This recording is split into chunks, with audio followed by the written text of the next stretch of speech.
Cerita dong, sebenarnya NFT itu apa sih? Kalau NFT satu barang dan barang lain itu berbeda. Konsepnya begitu. So apapun bisa di NFT. Oh wow, berarti sesimpel gini, kita amati tiru modifikasi, itu adalah bentuk NFT dong? Actually, kita nggak bisa start dari NFT, terus kemudian kita push, kita pasarkan ke orang-orang yang kita nggak tahu siapa. Bukan masalah semua orang nggak bisa bikin NFT, tapi nggak semua komunitas emang fit dengan kulturnya NFT. Sekarang, sebagai kreator NFT, tadi kan kita udah sebutan ada gas fee, kayak gitu kan. Sebenarnya ada fee apa aja sih yang harus di-consider supaya kita tuh nggak rugi?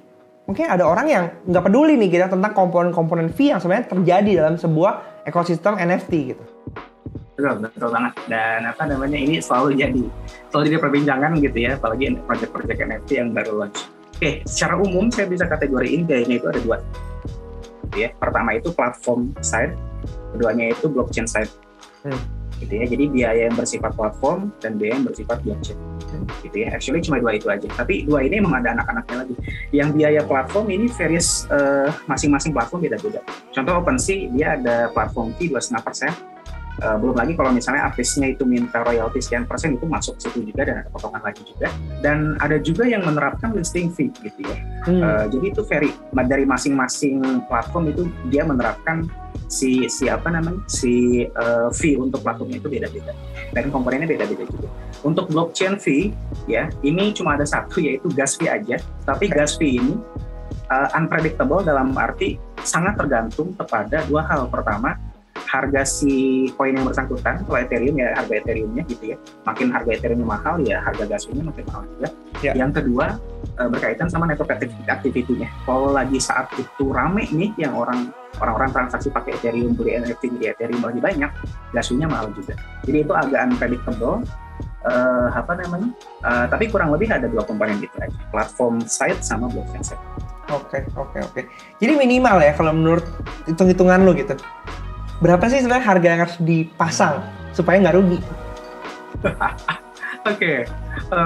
Saya baru tadi siang coba ngelisting NFT di OpenSea dan gas fee-nya udah $400 tuh. Wow. $400 which is 0,01 kalau saya nggak salah Ethereum gitu. Jadi I think 0,1 Ethereum something itu udah jadi untuk Ethereum ya. Yeah. Untuk Ethereum I think 0,05 sampai 0,1 itu I think jadi barrier paling rendah. Jadi harga terendahnya itu di situ. Oke. Makanya rata-rata harga NFT itu tuh di 0,1 Ethereum ya. Betul, karena considering harga itu ya. Oke. Betul banget. Jadi itu di Ethereum teman-teman ya. Kalau teman-teman bikinnya di platform lain, di Tezos maybe atau di Binance. Di Tezos saya kenal sama salah satu artis.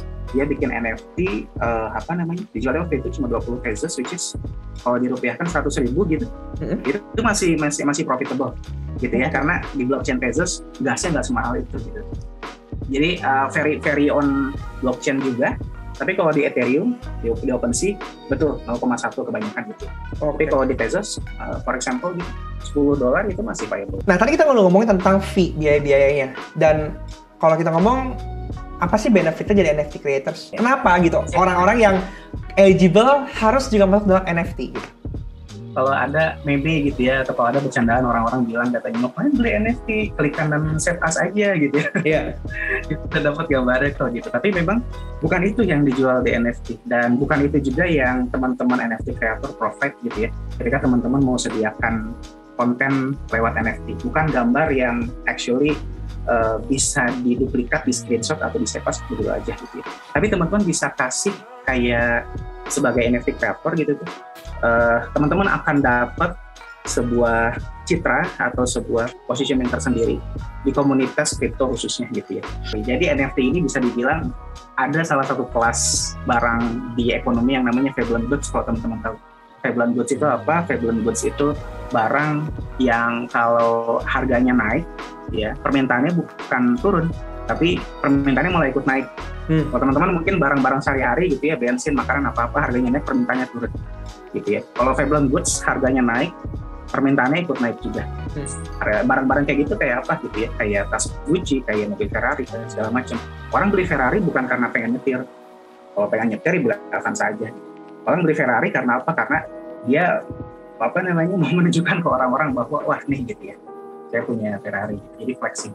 Nah, teman-teman artinya apa sebagai NFT creator? Teman-teman bisa punya positioning tersendiri di komunitas kreator dan juga komunitas crypto khususnya gitu ya, bahwa teman-teman sudah se-early ini mengadopsi NFT. Itu satu. Yang kedua, dari sisi NFT-nya itu sendiri, teman-teman juga akan mendapatkan royalti yang tadi saya katakan. Karena apa? Royalti ini sebelumnya nggak pernah bisa dijamin dan nggak pernah bisa di-verify semudah sekarang setelah ada NFT gitu ya. Dan thanks to NFT juga gitu tuh, royalti ini hidup selamanya, nggak pernah putus. Jadi kalau Mas Will bikin NFT, saya beli, Mas Will dapat royalti, saya jual lagi ke orang, dapat royalti lagi, orangnya jual lagi, dapat royalti lagi, dan seterusnya nggak pernah putus gitu. Itu nggak pernah nggak pernah terjadi sebelumnya, dan itu karena ditaruh di blockchain smart contract gitu ya.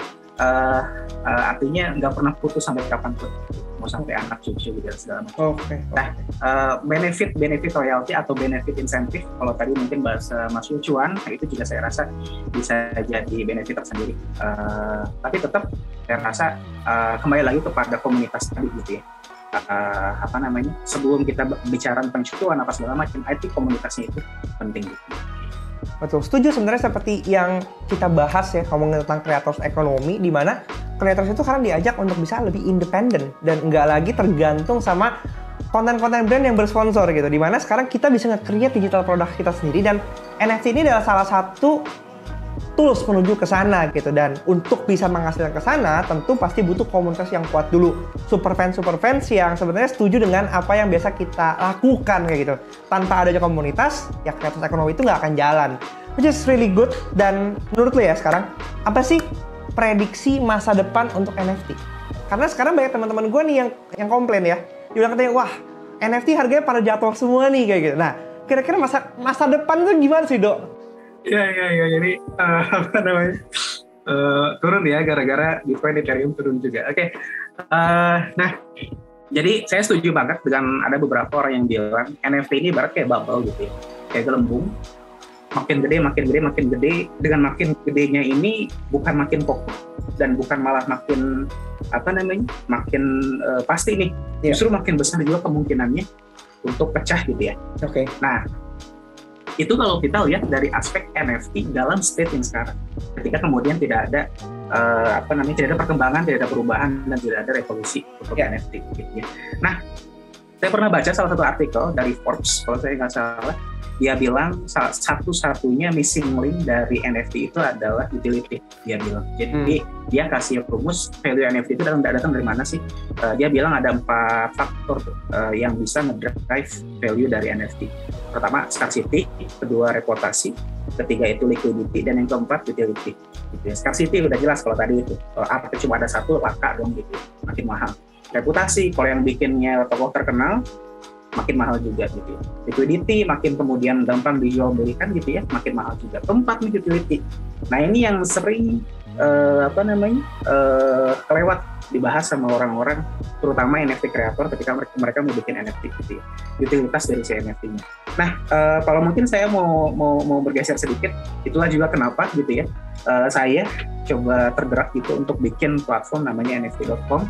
Okay. Kita mau bikin NFT ini jadi lebih berharga dan lebih punya utilitas, sehingga NFT ini nggak kayak bubble yang berpecah.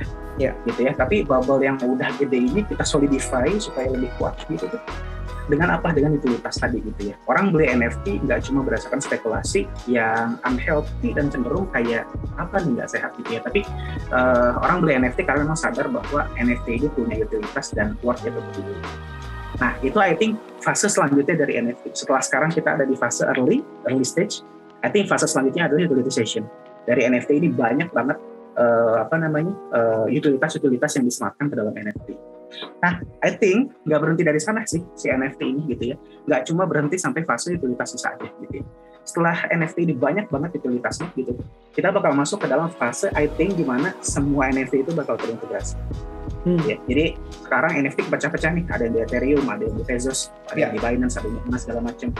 sekarang saya bikin NFT blockchain baru lagi nih gitu ya, jadi makin pecah-pecah lagi. Tapi I think setelah utilitas saya itu terbentuk, akan ada pemikiran di mana wah NFT yang ini berguna nih gitu ya. Saya udah pegang NFT yang lama, Bits misalnya atau CryptoPunks gitu atau apa, nggak ada gunanya buat apa gitu ya. Tapi dengan dikoneksikan semua NFT yang ada, bayangkan Bits atau CryptoPunks atau apa segala macam akan punya utilitas juga. Wow gitu ya, itu I think bakal terjadi ketika kita masuk fase interoperability kalau saya bilang, atau integrasi. Nah setelah fase integrasi kita akan masuk ke fase yang saya sebut liquidity. Jadi kalau udah semuanya terhubung, saya kira makin mudah kita untuk bertukar NFT, dan makin tahu juga kita NFT ini nggak cuma sekedar spekulasi aja, tapi memang worth untuk liquidity.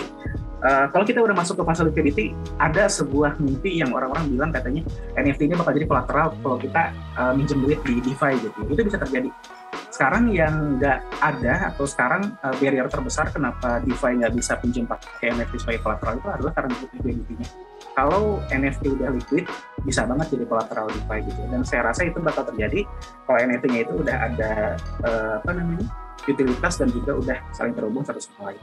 Terakhir setelah liquidity lewat gitu tuh, saya rasa fase berikutnya adalah ya fase mass adoption.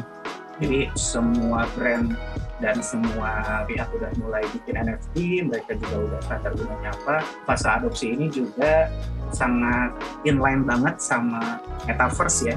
Mulai kerjain sama Facebook juga sekarang. Jadi kalau semua udah terhubung kayak gitu, I think metaverse bisa terjadi. Dan saya rasa NFT juga bakal ngarah ke sana. Oke. Baik, akhirnya ke depan benar nggak ya prediksinya bakal kayak gitu? Gila sih. Tapi kayak kalau misalnya dengerin cerita lo itu ya, benar-benar NFT yang sekarang ini lagi berjalan ini masih tahap awal banget dan nggak ada apa-apanya, ya kan? So buat teman-teman yang masih berpikir, aduh apakah saya harus dari NFT? Apakah NFT akan bubble dalam waktu dekat? Kalau dengar cerita Aldo tadi, kayaknya ini masih belum ada apa-apanya dan masih banyak potensi yang bisa kita kembangkan lagi. So lebih baik kalian terlambat daripada nggak tahu sama sekali. Karena this is just the beginning of our future. Dan kita di Home for Creators juga lagi akan berkolaborasi dengan NFT.com. Ya, kita akan bikin ambassadorship program Medo ya. Dimana buat teman-teman yang tertarik nanti untuk menjadi NFT creator, kita akan sama-sama belajar dari nol. Dimana kita mau sama-sama menyambung dan menyambut juga fase kreator ekonomi, di mana jangan sampai digitalisasi ini membuat kita semakin terpuruk. Justru banyak kesempatan untuk kita ngambil cuan dan making money dari internet. Ya, untuk lebih lanjutnya bisa di mana, Dok? Bisa visit website kita nft.com/ambassador. Itu bisa lewat email kita mail@nft.com. Kita selalu tersedia banget. Oke, sip. Nice. Thank you Aldo buat sharing-sharingnya. It's good to see you and good luck with NFT project. Kita bakal terus support supaya NFT Indonesia semakin berkembang. Oke, buat kalian yang udah nonton sampai detik ini, dan artinya kalian sudah bisa melihat betapa potensi NFT itu masih jauh banget ke depannya. Dan ini adalah kesempatan kita sebagai content creator untuk terus beradaptasi. Dengan semakin banyaknya adaptasi fitur-fitur teknologi, terutama di dunia blockchain, itu akan membuat kesempatan kita semakin lebar. Dan buat kalian yang suka dengan nonton seperti ini, silahkan hit like buttonnya dan tulis komentar kalian apa yang harus gue buat selanjutnya supaya kita bisa sama berkembang. Gimana cara bisa mendapatkan uang dari internet? Karena gue percaya semua pasti bisa karena terbiasa. Jangan lupa di subscribe dan share ke teman-teman kalian supaya semakin banyak orang yang nonton lagi soal NFT ini. Dan sampai jumpa di video selanjutnya. See you. Bye.